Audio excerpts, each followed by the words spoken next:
Setiap hamba Allah pasti menginginkan hidupnya bahagia. Dan setiap kita jika ditanya, pasti menginginkan hidupnya bahagia dalam dua dimensi. Bahagia dunia dan bahagia akhirat.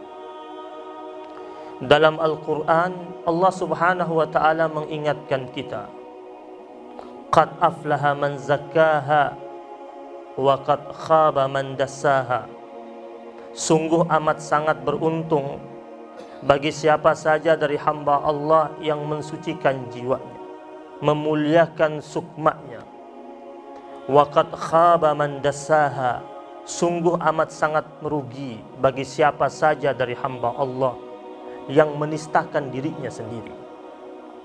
Pilihan kebaikan itu ada pada diri kita, dan pilihan keburukan juga ada pada diri kita. Hamba Allah yang beriman senantiasa menginginkan hidupnya senang dalam dunia, dalam akhirat. Sebagaimana doa yang sering kita lafazkan dan hampir semua kita menghafalnya saat kita meminta kebaikan dunia dan kebaikan akhirat kepada Allah subhanahu wa ta'ala. Rabbana atina fid dunya hasanah wa fil akhirati hasanah wa qina adzabannar. Ma'asyaral muslimin wa zumratal mu'minin rahimakumullah. Para ulama salafus salihin saat menafsirkan firman Allah, waliman khafa maqama rabbih jannatan, dan bagi siapa dari hamba Allah yang takut akan kedudukan Tuhannya, maka Allah akan anugerahkan padanya jannatan. Allah akan anugerahkan untuknya dua surga. Para ulama salafus salihin ketika menafsirkan firman Allah ini menyatakan bahwasanya seorang hamba Allah mustahil akan mendapatkan surga akhiratnya jika dia tidak mampu menciptakan surga dunianya. Jadi syarat untuk sampai pada surga akhirat, maka ciptakan lebih dahulu surga di dunia. Lalu apa itu surga dunia? Ketika seorang hamba Allah merasakan mudah dan merasakan nikmat dan senang, serta sungguh-sungguh melaksanakan segala macam bentuk syariat Allah subhanahu wa ta'ala, maka itu adalah surga dunia baginya dan memudahkannya untuk mendapatkan surga akhiratnya. Setidaknya ada 3 poin penting bagi setiap hamba Allah yang beriman jika ia ingin mendapatkan bahagia dunia dan bahagia akhirat. Yang pertama, ia berusaha untuk merawat takwanya. Takwa dalam artian menjalani segala macam bentuk perintah Allah dan menjauhi larangannya. Takwa dalam arti menghadirkan rasa cinta yang begitu besar dan sungguh-sungguh hanya kepada Allah subhanahu wa ta'ala. Perintah takwa adalah perintah yang serius yang termaktub dalam Al-Quran sebanyak 115 ayat, di mana Allah subhanahu wa ta'ala memerintahkan kita untuk merajut ketakwaan kita kepada Allah subhanahu wa ta'ala. Takwa menjadi bekal hidup kita dunia dan akhirat, sehingga Allah berfirman, wa tazawwadu fa inna khairaz zadi taqwa. Maka berbekallah kalian wahai hamba-hamba Allah, karena sebaik-baiknya bekal yang bakal kalian bawa ke alam barzah, bahkan sampai di titik akhir nanti, yaitu di yaumul akhir, adalah takwa kita kepada Allah subhanahu wa ta'ala. Takwa merupakan pesan yang paling sering pula disampaikan oleh Rasulullah sallallahu alaihi wasallam. Bahkan dalam sebuah hadis, Rasul mengingatkan kepada para sahabat-sahabatnya, ittaqillaha haitsu ma kunta. Bertakwalah engkau kepada Allah di mana saja engkau berada.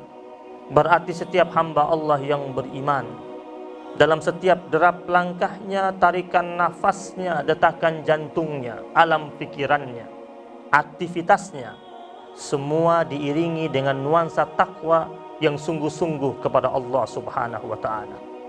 Takwa tidak hanya sekedar dia bangun di masjid atau di majlis taklim, tetapi takwa dia bangun dalam kehidupannya, dalam bisnisnya, dalam pergaulannya, dalam interaksinya. semua diiringi dengan rasa takwa yang begitu tinggi kepada Allah Subhanahu wa ta'ala. Saking seringnya pesan takwa tersebut, sehingga akhirnya Rasulullah sallallahu alaihi wasallam setiap kali berkhutbah di hari Jumat mensitir firman Allah tentang takwa di khutbah yang pertama dan khutbah yang kedua, sehingga menjadi salah satu rukun khutbah yang jika tidak dibacakan maka tidak sah khutbah Jumatnya. Ma'asyaral muslimin wa zumratal mu'minin rahimakumullah. Orang yang merajut takwa yang begitu indah dengan Allah, Allah janjikan untuknya, ulaika ala hudam min rabbihim wa ulaika humul muflihun.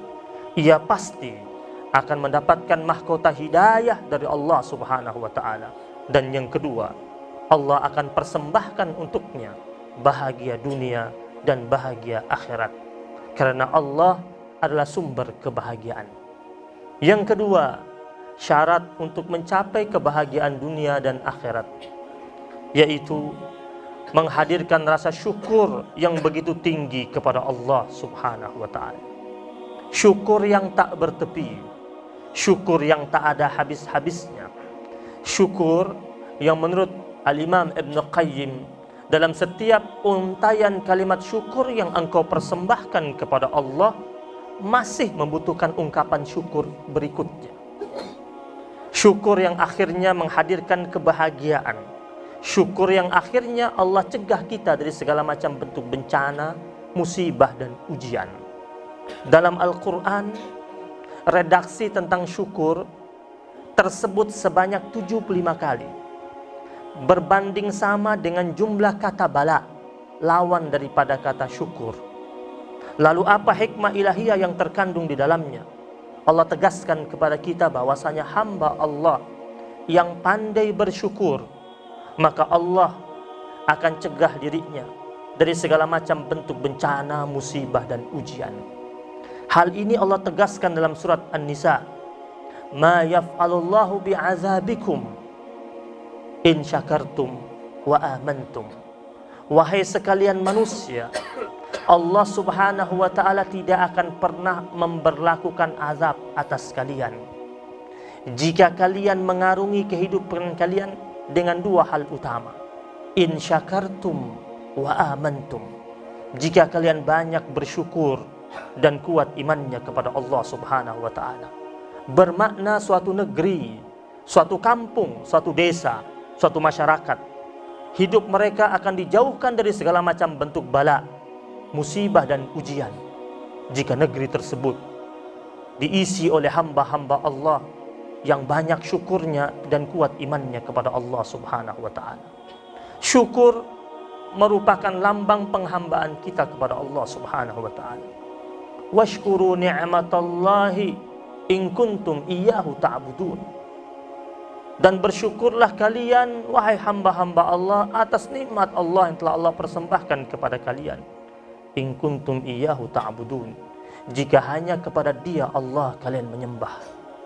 Syukur merupakan lambang ingat kita kepada Allah Subhanahu wa ta'ala, di mana Allah menggandeng kata ingat kepada Allah dengan kata syukur.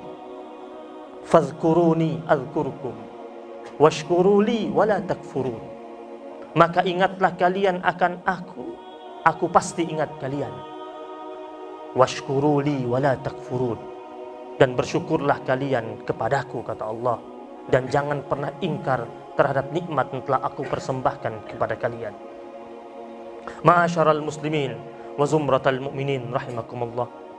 Adapun yang ketiga, hamba Allah yang beriman akan sampai pada titik kebahagiaan dunia dan akhirat jika dalam sepanjang hidupnya ia menghadirkan nuansa taubat yang sungguh-sungguh dan sempurna kepada Allah Subhanahu wa ta'ala. Taubat dari kata taba yatubu yang bermakna kembali. Dalam nama Allah di Asmaul Husna ada nama At-Tawwab, sebaik-baiknya tempat kembali. Ada nama Al-Ghafur, Maha Pengampun. Kita sering mendengar kata istighfar, dan kita pula sering mendengar kata taubat. Para ulama salafus salihin mengatakan kepada kita bahwasanya Setiap hamba Allah yang bertaubat sudah pasti dia beristighfar. Tetapi tidak semua hamba Allah yang beristighfar pasti dia bertaubat. Kenapa? Karena istighfar adalah reaksi spontanitas.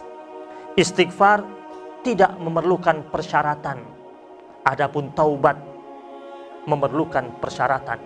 Seorang hamba Allah yang menyatakan dirinya bertaubat, maka sejatinya dia harus memenuhi syaratnya bertaubat kepada Allah Subhanahu wa taala. Para ulama salafus salihin mendefinisikan beberapa persyaratan taubat kepada Allah Subhanahu wa taala. Syekh Abu Bakar Jabir Al-Jazairi mengatakan, yang pertama ia katakan, orang ketika dia mau bertaubat kepada Allah Subhanahu wa taala, at-takhalli an sa'iriz dzunub wal ma'asi. Hendaklah dia mengosongkan dirinya dari segala macam bentuk dosa-dosa dan kemaksiatan tersebut. Percuma dia merangkai kata taubat berkali-kali, tetapi hidupnya masih bergelimang dengan aneka kemaksiatan dan kedurhakaan.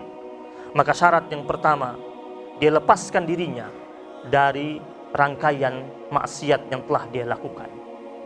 Yang kedua, an-nadamu ala kulli dzambin salifin.